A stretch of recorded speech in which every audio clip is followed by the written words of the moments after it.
What's good, YouTube? This is Boxingwave, and we are back with another fight breakdown. All right, Saturday, November 26th on Fight TV pay-per-view. Yes, this has a price tag to it. It's going to be $59.99.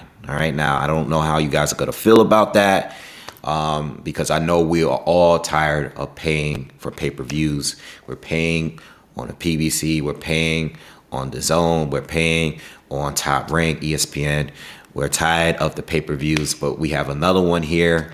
Do I feel like the price tag and the undercard justifies the pay-per-view? No, I really don't. I think this is a very good fight, and I'm looking forward to it, and I will support it because Regis Prograis personally is my favorite fighter at 140, and he's probably been my favorite fighter since Terrence Bud Crawford moved up to the welterweight division. All right, but I will be paying for the fight, and I will probably be doing live commentary. There are a lot of fights going down that Saturday, and I am looking forward to the fight because this is two of the top 10 fighters in the division.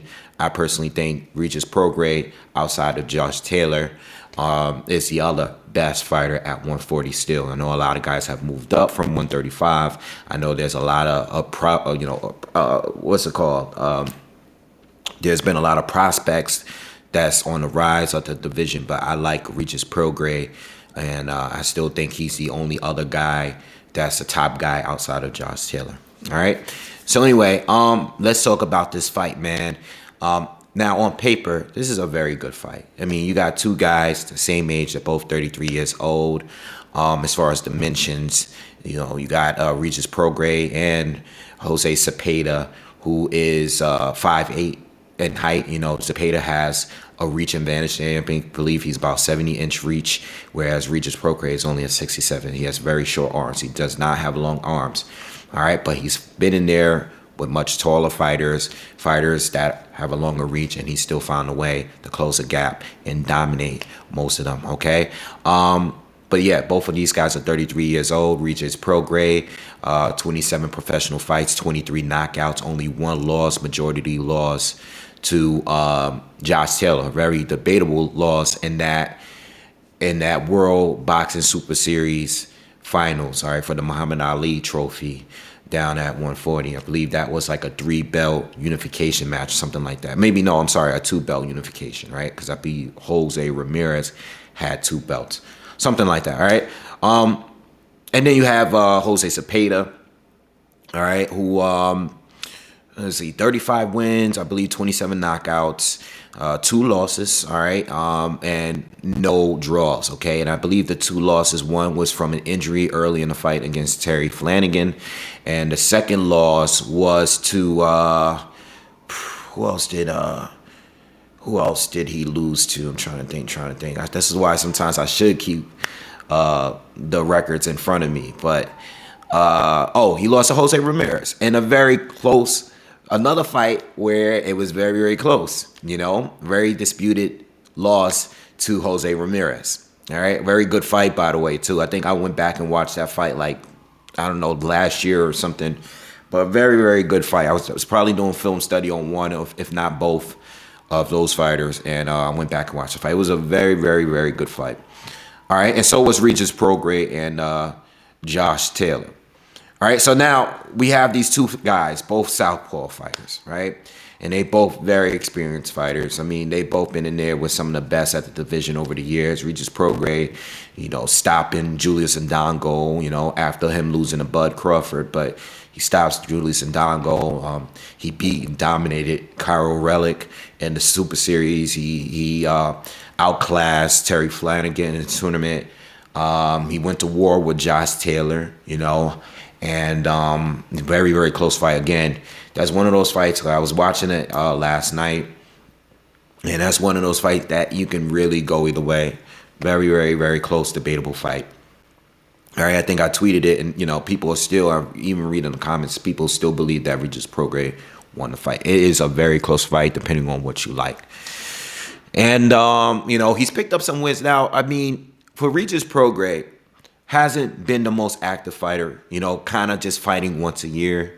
And he's not the youngest guy. Since he's been on a tear at 140. I know he was really trying to get the Bud fight. He was calling out Bud, and there was a period where they were both top rank, right? And then he was fighting over on the Zone for that tournament, and then he went over to the PPC. Okay, he did a fight in Triller. So Regis Prograis has been almost like he's been bouncing all over the place. Now he's going to be fighting on Fight TV. Right? He's been all over the place, but these guys. I think the timing couldn't be right. This is going to be for the WBC title, which was vacated by Josh Taylor, and the time couldn't be more right. You have Jose Zepeda, who's coming off of some solid wins. He knocked out Jose Vargas last year. All right, knocked him out in the first round, which was big. It was a big. Was that early this year? I can't remember. It was early this year or last year, but it was a big knockout win because, you had Josue, from New York. He's from the Bronx. Went in there with all of these antics, and I feel that, looking back at that now, I feel like Josue didn't really feel confident, and I feel that he had to try to be real extra in order to get in Zepeda's head. And it didn't really work out for him. And that's a southpaw. That's a fight that I went back to, even though it was a short fight, because I wanted to study southpaws. Who did these guys fought that were southpaws? And they both have experience in fighting southpaws, right? But yeah, getting wins over Iron Baranchek. Zepeda beat Iron Baranchek, which was one of the best fights of last year. I've even seen people say that's one of the best fights they ever seen because of the amount of action was involved and the amount of knockdowns. These guys were literally beating the hell out of each other. I think there was recorded like 8 knockdowns in 5 rounds between the both of them. All right, and he stopped Ivan Baranchik, who's the first to stop Ivan Baranchik. All right, and he had a fight with Hank Lungney, which is what I did a lot of my film study on. I was watching that last night along with the Josh Taylor and Regis Prograis fight to try to, study him fighting a southpaw. And I went back and watched that fight because I remember watching it live, and I remember Zepeda not looking good, and I don't want to base everything on that fight because I know that both of them fought a lot of southpaws. And, I know Zepeda had fought Jose Pedraza as well, a guy that switches, but I could not fight of link to the full fight. I wanted to watch that fight. But I have a good idea with Zepeda. I know exactly what his issue is, while I was doing this film study. And his main issue is his defense. He can box well.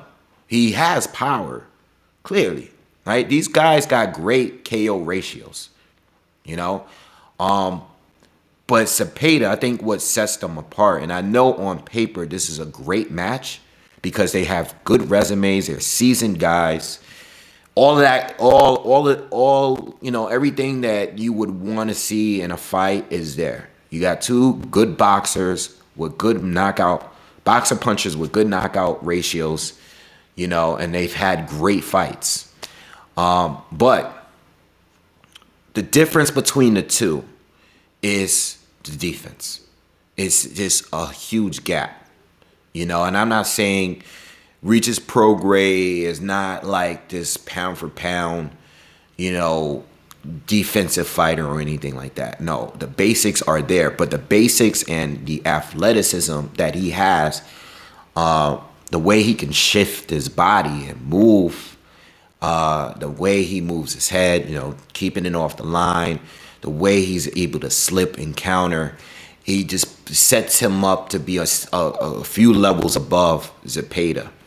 Zepeda can box well, he can counter, but he makes too many mistakes, when it comes to that. And even though, yes, people are looking at it, yeah, Regis Prograis is a favorite to win, and I know this is a good matchup, but the major issue here is the lack of Zepeda's defense. He's just way too easy to hit. He's way too easy to hit. And he's been in there with some punchers. Ramirez was a puncher. Baranchek was a puncher, a very strong fighter. But Prograis, he's been in there with some punchers. Ramirez was a puncher. Baranchek was a puncher. Baranchek was a puncher. Baranchek was a puncher. Baranchek was a puncher. Baranchek was a puncher. Baranchek was a puncher. Baranchek was a puncher. Baranchek was a puncher. Baranchek was a puncher. But Regis Prograis is a level above those guys as far as the box, in my opinion, as far as his ability to box, man. He's like a very good, accurate, precise puncher. And you don't want to get hit and countered by that guy. And I think that is a major key when it comes to this fight here. Now I think the fight is going to be a good one for as long as it lasts. You got Regis Prograis who's going to be coming in. He likes to shift his body. He likes to slip in counters. He has good angles. He's a well-rounded fighter. Good framing.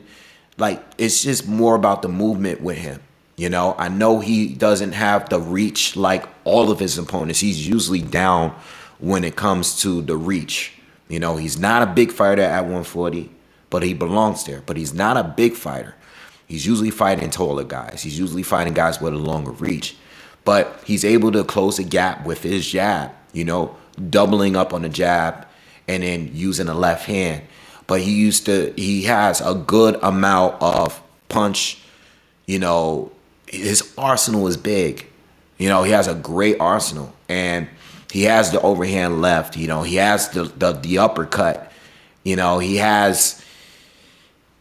can work the body. Look at the Cairo Relic fight where he hurt Relic to the body in the first round, had Relic running away from him. He had to chase him down. Regis Prograis can dig to the body and he can work on the inside. He can have that phone booth fight. He had it with Josh Taylor.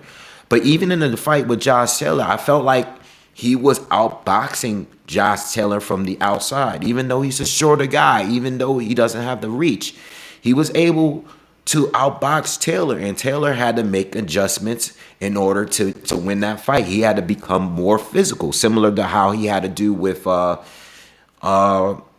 what's the Ukrainian fighter, Victor Postal. Similar situation where he was kind of getting outboxed, and Josh Taylor started to be more physical on his side. But even when he did that, Regis Prograis was able to hold his own even on the inside. You know what I'm saying? So Regis is not much room for error there. He's going to get hit. He seemed to be a very durable guy. I don't believe he's ever been dropped. I've never seen him get dropped before. And he's just been mainly dominant in almost just about every fight he's been in, except the Josh Taylor fight.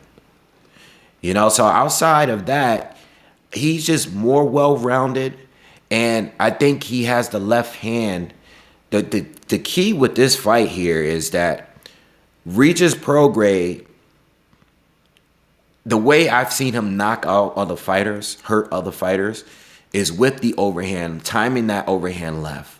Especially guys that have a low guard, like a Jose Zepeda. Guys that Zepeda, and let's speak on Zepeda, because I don't want to just make it like Zepeda's a good boxer. I think he is, as far as he has the basics covered. He's another guy that can work on the inside, that likes to go to the body as well. That has a big left hand as well. You know what I'm saying?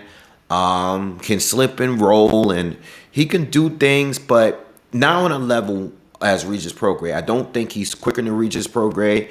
I don't think he has a better jab than Regis Prograis. I think he has the power for sure. But I just think on a technical level, as far as fundamentals, I don't think he compares to Regis Prograis. And I don't think he's the same level of, has the same level of athleticism as Regis Prograis neither.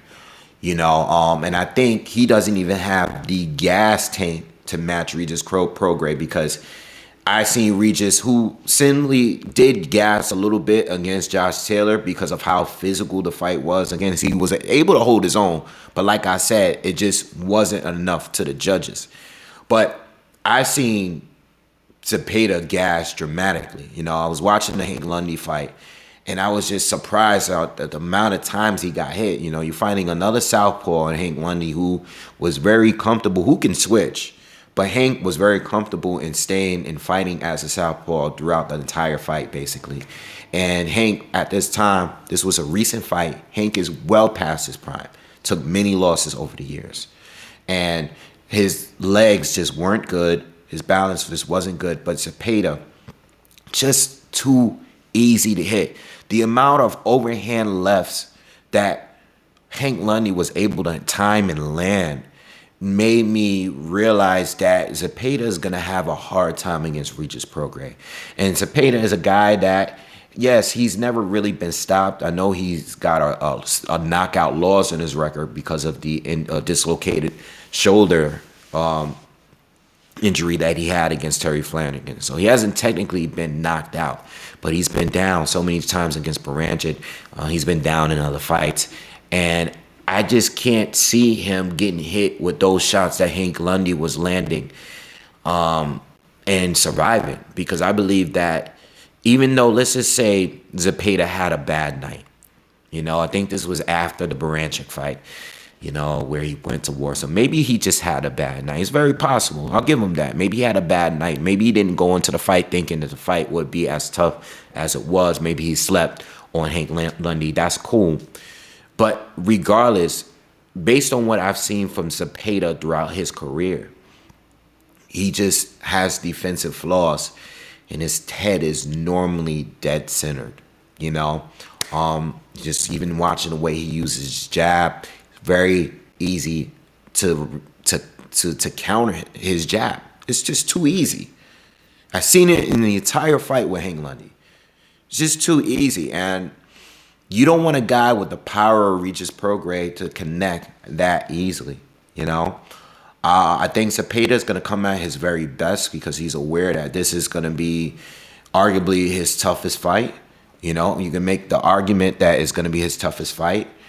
And I think he's going to be at his very best, but I don't know if it's going to be enough for Regis Prograis. Again, very, very accurate puncher, and he's again, doesn't have the longest reach, but knows how to stay in range and land those big shots. The left hand is, you don't know when he's going to the body. You don't know when he's throwing it over the top. You don't know exactly where it's coming from. It's very hard to tell because the amount of moving he does and to set it up, and he likes to use his jab to blind you. And that left hand, it comes right after it, So look, man, I say that this is going to be a great fight for the time that it lasts, but I'm expecting Regis Prograis to score a knockout. I think the one big thing and one big concern I have with Regis Prograis is that when it comes to him finishing, I'm a little concerned because he can drop his guard and sometimes get hit with unnecessary shots. And you don't want to get hit by Jose Zepeda on a shot that you're not expecting or you don't see coming. I saw the Cairo Relic fight, a little bit of it. I watched a little bit of it again last night. And, when Regis had him hurt, Regis was just like running towards him and just leaving himself wide open to get countered. And I think if Zepeda was able to catch him with a shot that, Regis doesn't see coming because he's just being irresponsible and he's trying to rush the stoppage, he can get caught with a big shot. Zepeda has a lot of power, so Prograis has to be very cautious of that, even if he happens to hurt Zepeda in the fight. Zepeda is going to be always dangerous. Again, he hasn't really been stopped before. He's been down, but he was still able to knock out Ivan Baranchik. He's never out of the fight until he's out of the fight. All right, so Regis Prograis, I'm expecting him to win by stoppage in a very, very good fight. But he has to be cautious because Zepeda is always dangerous. All right. But overall, boxing, I think Regis Prograis is going to outbox him, land the better shots, be better on defense, be just more accurate than Zepeda. I just feel that when I look at the two, they are both similar in some ways, but I feel like Regis Prograis is a level above him defensively, and I feel like the both of things that they could both do, Regis does everything just a little bit better, and I think that's part of the reason why I can see him getting the stoppage. I think he wants to make a statement here for this fight, especially because You know, everybody since the Taylor fight, everybody's kind of like, you know, moved on from him. But I think he's gonna try to make a statement for this fight. I think he's gonna find a way to stop Zepeda. I think it's gonna be good up until that point, but that's the way I have this fight going. All right. So anyway, again, this fight will be on Fight TV pay-per-view, $59.99. I'm gonna be supporting it, but I don't believe that it is worthy of a pay-per-view, especially at that price. I think a $39.99 price tag, $29.99 price tag would have been more fair. But if you're gonna do $59.99, let's just dress up the undercard a little better. All right. So anyway, please, if you are new, subscribe to the channel, hit that bell notification button as well, so you'll be alerted whenever I drop new content. Hit me on Twitter, Instagram, and hit the thumbs up if you like the content. I'll see you on the next one. Peace.